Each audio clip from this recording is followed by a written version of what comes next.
I'm going to read several poems inspired by the visual arts.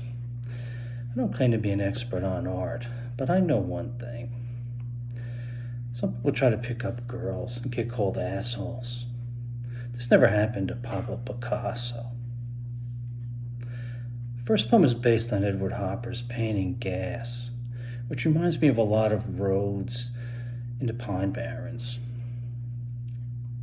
Between me and the moon. Gassing up in Magaville, thunder on a cloudless day is but the booms of freedom from artillery practice at the base down the road, rippling black coffee in my cup holder as I shift into drive and head from no place to nowhere. Driving straight down a faded line until the only sign of life is roadkill.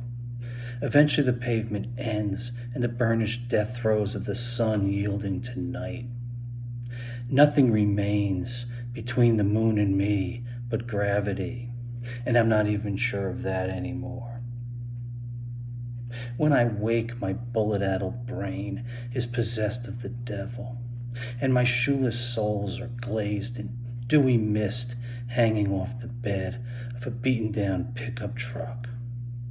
Had I any words left in my dented, leaking skull, I doubt they would pass my spitting sand-encrusted trap.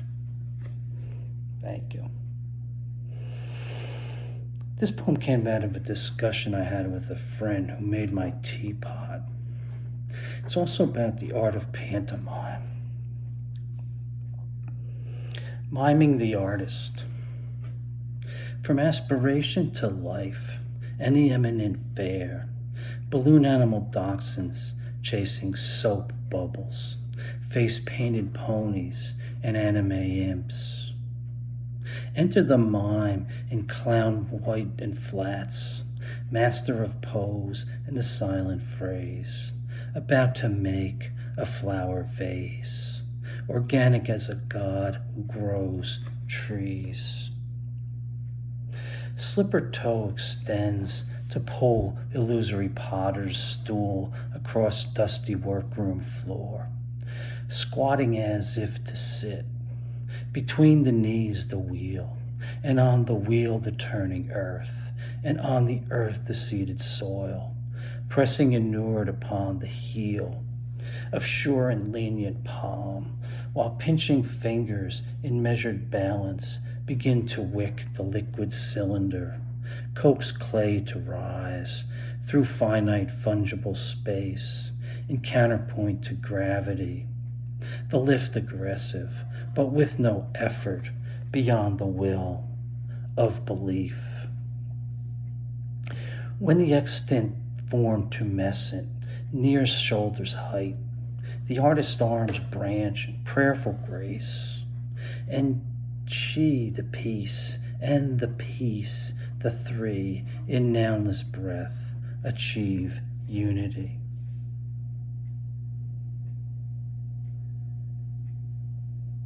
This short poem was written for the prompt to use the phrase, "You know something has changed." On the page, "You know something has changed" is made by the first words of the lines in the first stanza and the last words of the lines in the second stanza, kind of framing the piece. It's about how the artist can't necessarily control their work after it's released to the public. Coyotes and the beach at dark. You sneak like keen sunset-pelted lopers who know the shifting starlit dunes by scent. Something skittish pitches sand. Fervent bow has sheathed his poignant bow mid-note. Changed are they then, as waves oblique to wind. Whelps fidget beneath the upturned boat. You fixed one season on canvas, but don't yet know if it be blessing a bungalow wall or hiding something. A pitted panel, a seeping stain, which has, with love trapped time, while all around it changed.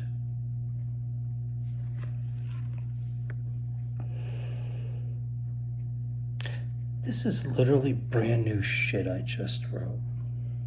It's based on some photos I saw on Patti Smith's Instagram feed. Timestamp.